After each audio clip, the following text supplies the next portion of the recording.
Hello, welcome to 10 at 10. My name is Michael Ramage. I'm the director of the Cyber Educational Research Center here at Murray State University, and welcome back to 10 at 10.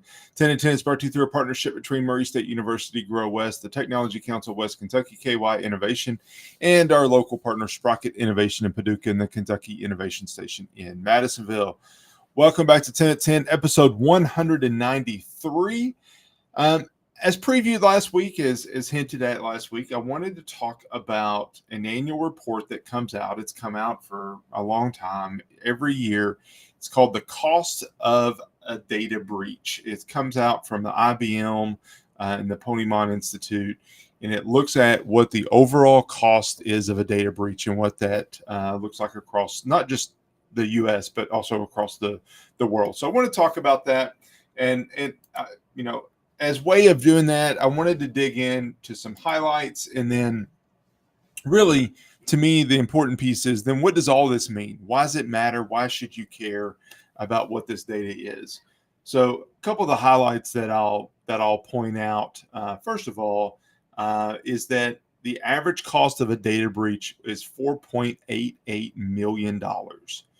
That is not just the data breach itself, that is all the cost that's associated with that data breach. So it's not just containing the breach or stopping it and repairing it, but it's also, the cost of credit monitoring that you might have to pay for customers. But $4.8 million.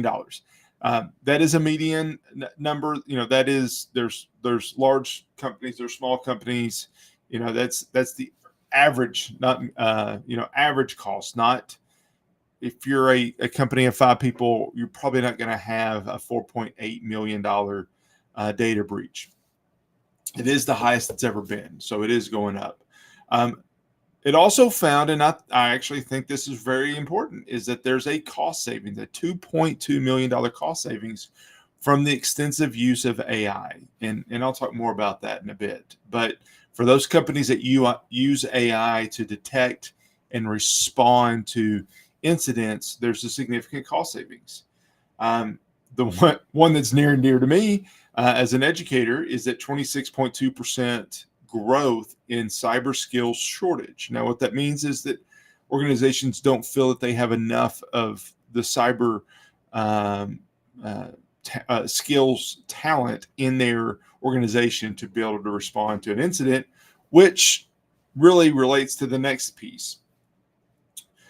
It found that there was a $1 million cost savings from using law enforcement in ransomware attacks. There is a misconception out there about involving law enforcement that actually cost organizations money. While the FBI, Secret Service, federal government says you shouldn't pay ransomware attacks, they're still going to help you if you pay. So, it may be that after analyzing your situation that, they accept that's the best interest of your organization, that you'll need to do it. They're not going to block you from doing it. There's a few states that have passed those laws, but, by and large, they're going to work with you and help you. I highly recommend, I'm part of the FBI InfraGuard group, and I highly recommend that you reach out to law enforcement to help you in responding to ransomware attacks. And often they, I won't say often, but they have in the past actually been able to get your data back, break the encryption without having to pay. So that, or to get your money back. Maybe the one that's the most alarming to me, 292 days on average to identify and contain a breach involving stolen credentials. 292 days. For those not so math inclined, that's more than half a year. That's nearly, maybe it is 3/4 of a year. I guess 270 would be half a year. So 3/4 of a year to detect, to identify and contain a breach that involves stolen credentials.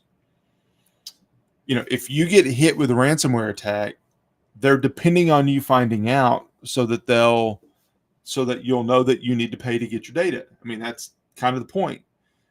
But how long are they in your system before you find out that you've been affected? And that's the part that people don't realize, is that now cyber attacks are not just about let's go in, smash and grab, meaning go in immediately and hit your system with ransomware.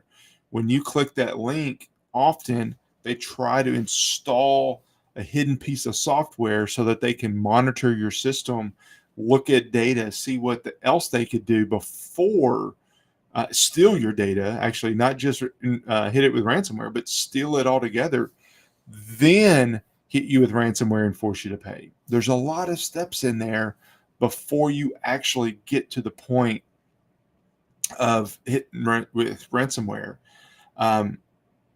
With ransomware, they want you to know that they are in your system, but that's not all the cyber attacks.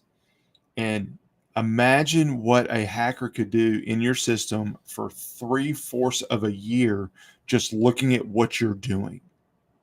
That's scary. That's absolutely scary. It's something that, that you need to keep in mind and really consider. All right, let me show a couple of graphics and then we'll get into what does this matter. So this is the per cost, the table on the as I look at it on the far left, the per record cost of a data breach by type of record compromised. The blue line is 2024. The purplish line is 2023. Now, a couple things to note. First of all, the employee PII, so data that is relating to your employees, is actually more costly from a data breach standpoint than customers. So it's $189 per record. So if you want to know how that 4.8 million translates back down to your organization, take your number of employees. If it's an employee data breach, $189 times the number of employees, that's going to be in a ballpark cost. Customer PII is $179, not a whole lot less. Intellectual property is actually $173 per record. Other corporate data, 171. But even if you have anonymized customer data that's non-PII, the cost of a data breach is still $132. So, if you anonymize your data, that's great. That's going to reduce your cost. That's going to reduce the impact to your customers, but there's still a cost associated.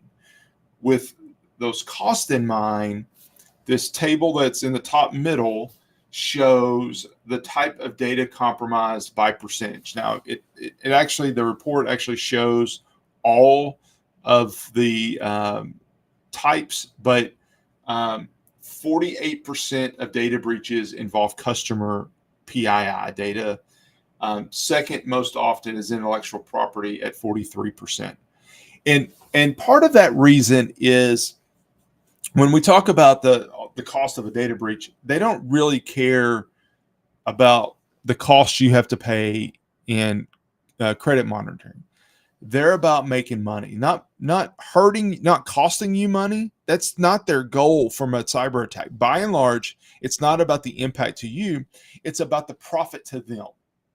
So customer PII data, they know it's going to cost you a lot, so you're going to be willing to pay a lot. Intellectual property is something that, again, they know it's going to impact you, so you're willing to pay a lot. Or it might have value in and of itself. So those two are the top two ones. And actually, the number of attacks focusing on customer PII has gone down slightly from last year to this year, but intellectual property has gone up quite a bit from 34% to 43%. So that's a significant number. And then the last thing, and this is really a key chart, is that did it result in you having to charge more? and 63% of cyber attacks resulted in you having to charge your customers more money. That's bad. That's a problem. Obviously, that's a problem.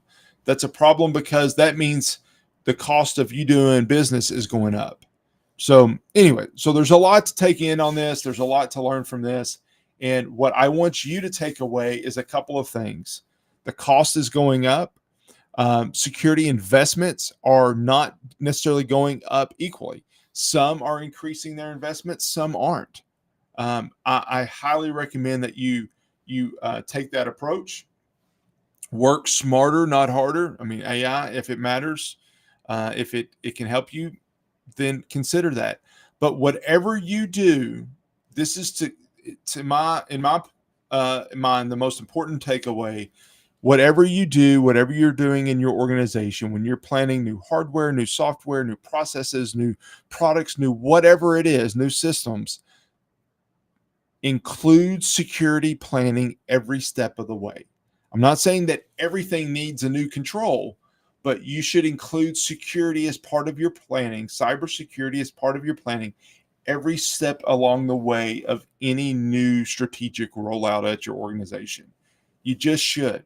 If you've rolled things out that don't include that, you should go back and add security planning in each step of the way. That's really important. So anyway, I hope you find this interesting. The link to this report is in the show notes, so please take a look at it. If you have any questions, please reach out. I went long today, but I wanted to make sure that we had a good discussion about this new report. Have questions, let me know. Thank you for joining, and I'll see you next week back here on 10 at 10. Thank you. Bye.